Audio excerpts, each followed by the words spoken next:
दोस्तों नमस्कार। आपका जैसे आरआरबी पीओ प्रीलिम्स का 2024 का 3 और 4 तारीख को पेपर आपका हो गया। और कई सारी चीज़ें हमारे दिमाग में चलती है कि भाई हमारा जो अटैम्प्ट्स हैं जो हमने किए हैं वो किस तरह से अटैम्प्ट्स। कई सारे बच्चों से ऑन कॉल भी बात हुई, मैसेज पे बात हुई, देखा। और कई सारी चीज़ें हैं। सबसे बड़ी चीज़ तो ये कि मुझे लगता है कि जो लेवल है एग्ज़ाम का शिफ्ट वाइज उसमें ज़्यादा अंतर नहीं होना चाहिए। और यहाँ पे क्या है, अंतर देखने को जो मिल रहा है वो थोड़ा सा उससे क्या है, थोड़ा दिक्कत होती है। नॉर्मलाइजेशन होगा, अच्छी बात है, लेकिन क्या है कि जैसे शिफ्ट वन है, अगर आपने 3 तारीख को देखा तो शिफ्ट वन थोड़ा आसान था, जी टू मॉडरेट था। लेकिन शिफ्ट टू की बात हुई तो वो थोड़ा सा टफ हो गया, उसमें क्वांट का लेवल टफ हो गया, है ना। शिफ्ट थर्ड में भी ऐसे ही रहा कि क्वांट का लेवल टफ था, उसकी वजह से जो अटेम्प्ट्स है वो कम हो गए। शिफ्ट फोर आसान हो गया। तो आप देखते हैं कि शिफ्ट जनरली जो पैटर्न बना हुआ है, अब इसमें क्या है, बच्चे का किसी भी शिफ्ट में एग्जाम पढ़ सकता है ना।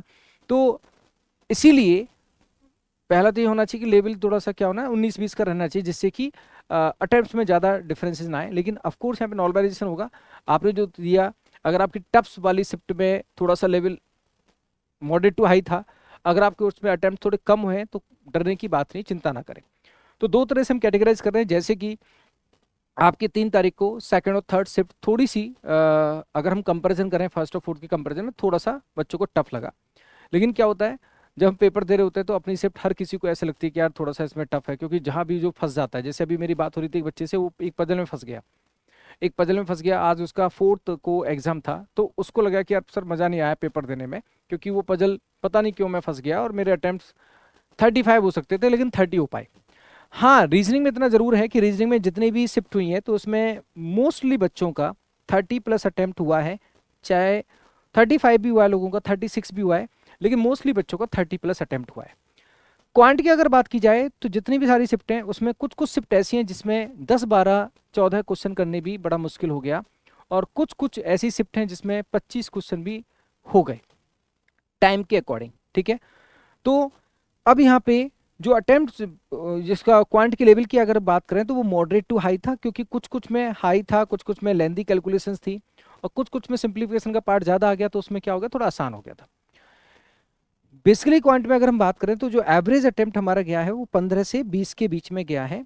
इससे ज्यादा गया है, लेकिन वो सिर्फ थोड़ी थोड़ी सी आसान मानी गई, जिसमें क्वांट जो है 20 से प्लस गया। कुछ बच्चों से मेरी ऐसी बात हुई थी जिन्होंने 25 भी अटेम्प्ट किए हैं, है ना। जैसे आज फर्स्ट शिफ्ट में एक बच्चे से बात हो रही थी, उसने 25 अटेम्प्ट किए क्वांट में। रीजनिंग में 30 अटेम्प्ट किए, टोटल उसके 55 अटेम्प्ट हुए। तो हर तरह से लोगों ने अटेम्प्ट किए, लेकिन quant in comparison to reasoning क्या था, टफ था। और क्वांट में आपको समय लगा। और जैसे 3 अगस्त को जो सेकंड शिफ्ट और थर्ड शिफ्ट में, उसमें बच्चों का और भी कम अटेम्प्ट हुआ। अगर इजी टू मॉडरेट पेपर का लेवल था तो उसमें 55 से 60 अटेम्प्ट देखने को ज़्यादा से ज़्यादा मिला। कुछ कुछ बच्चों के 60+ भी अटेम्प्ट गए थे, लेकिन उनकी संख्या कम थी। सबसे ज़्यादा संख्या मिली है 55 से 60 के बीच में। और जहां मॉडरेट टू हाई लेवल था, जिसमें क्वांट में जो आपके अटेम्प्ट थे वो कम हुए थोड़े से, कहीं के पे 14-15 ही अटेम्प्ट हो पाए, 16, 17, 18 ऐसे करके। मैंने कहा ना 15 से 20 लोगों का ज़्यादा। तो उनकी जो गुड अटेम्प्ट हैं वो क्या है, 50 से 55 है। सो ओवरऑल अगर मैं गुड अटेम्प्ट की बात करूं तो इस तरह से है कि आपका ओवरऑल जा रहा है, वो जा रहा है 50 से 60 के बीच में, है ना। फिर अगर किसी के 60+ हैं तो वो अपने आप में वेरी गुड अटेम्प्ट है, उसको तो चिंता ही नहीं है। वो तो कहीं ना कहीं अगर 100% एक्यूरेसी अपनी साइड से, तो वो मेंस की तैयारी 100% करे। लेकिन 50+ वाले को भी मेंस की तैयारी करनी चाहिए, क्योंकि नॉर्मलाइजेशन होगा। और आप देखते हैं आरआरबी में कि आपके जो अटेम्प्ट हैं उसके डिफरेंट वे में आपके मार्क्स निकल के आते हैं। इसलिए जिनके भी अटेम्प्ट 50+ हैं, चाहे वो किसी भी शिफ्ट से है, पहली बात तो ये हो गई, जिनके अटेम्प्ट 50+ है चाहे वो किसी भी शिफ्ट से है, उसको मेंस की तैयारी करनी चाहिए। अगर आपकी एक्यूरेसी समहाउ आपके पॉइंट ऑफ व्यू से अच्छी है। एक्यूरेसी में भी सवाल होता है कि भाई क्या हुआ कि हमें पता नहीं चल रहा है, तो थोड़ा सा वो डाइसी हो जाता है। लेकिन आपने अपनी तरफ से बेस्ट दिया तो हो सकता है 1-2 सवाल मुश्किल से गलत हुआ हो, लेकिन आपको पता चल जाता है क्योंकि आप मॉक वगैरह देते हैं। तो 50+ तो अपने आप में मेंस की तैयारी करें। और जिनकी 55+ है वो कहीं ना कहीं एक सेफ जोन में है ना। और मॉडरेट टू हाई में 50+ वाले भी अपना अच्छा अटेम्प्ट माना जाएगा, क्योंकि जैसे मैंने कहा ना, एग्जाम्पल दिया कि 3 अगस्त को सेकंड या थर्ड शिफ्ट में जिसने 50+ किए वो अच्छे अटेम्प्ट भी माने जाएंगे। तो इसीलिए 50 से 60 का सबसे ज़्यादा अटेम्प्ट है बच्चों का, जिसमें बिलो 50 हम कहेंगे कि बिलो 50 में हमने जो बात की है जनरल कैटेगरी के पॉइंट ऑफ व्यू से बात की है। ठीक है, जनरल कैटेगरी के पॉइंट ऑफ व्यू से बात की, राइट। तो आप कैटेगरी वाइज आप समझ सकते हैं। 50 से नीचे अगर जनरल कैटेगरी की बात की है तो वो कहीं ना कहीं कम अटेम्प्ट्स माने जाएंगे, कम अटेम्प्ट्स माने जाएंगे। और 60 प्लस तो वेरी वेरी गुड अटेम्प्ट है, और 50 से 60 में जितना भी आपका अटेम्प्ट्स है वो अपने आप में गुड अटेम्प्ट माना जाएगा। एंड डिपेंड करता है वहां पे किसका पार्ट, एक्यूरेसी का पार्ट।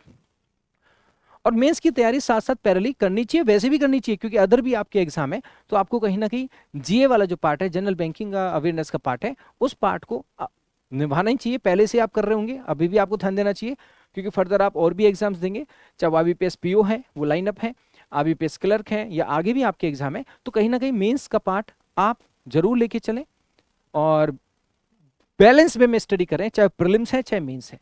तो ये एक छोटा सा एक एनालिसिस था सारे शिफ्ट्स को देखने के बाद, कि कहीं ना कहीं 50 से 60 मुझे लगता है कि अपने आप में एक अच्छा अटेम्प्ट है। जिसने भी 50 प्लस किया है वो अच्छा अटेम्प्ट किया है।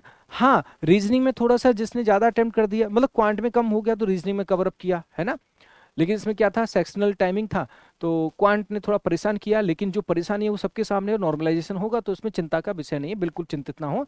जो हो गया वो हो गया। नाउ आगे एग्जाम्स को फोकस करो, टारगेट करो। आरआरबी क्लर्क है तो उसको टारगेट करो, आईबीपीएस पीओ है उसके लिए फोकस करो, और साथ साथ मेंस के लिए जो जीए वगैरह है या मॉक है उसको भी लगाना स्टार्ट करिए। और मैं भी मेंस की क्लासेस इसी चैनल पे जरूर लूंगा, जो कि मेरा एक क्रैश कोर्स में यहाँ पे यूट्यूब पे स्टार्ट कर रखा है, जिसमें आरआरबी पीओ को लेकर हमने काफ़ी सारी क्लासेस ली। अभी हम आरआरबी क्लर्क को भी टारगेट करेंगे, आईबीपीएस क्लर्क को भी करेंगे, आईबीपीएस पीओ को भी करेंगे, और साथ साथ हम मेंस की क्लासेस भी इसी चैनल पे लेंगे, जो कि आपकी शाम को क्लास चलती है। Thank you so much, God bless you, Radhe Radhe.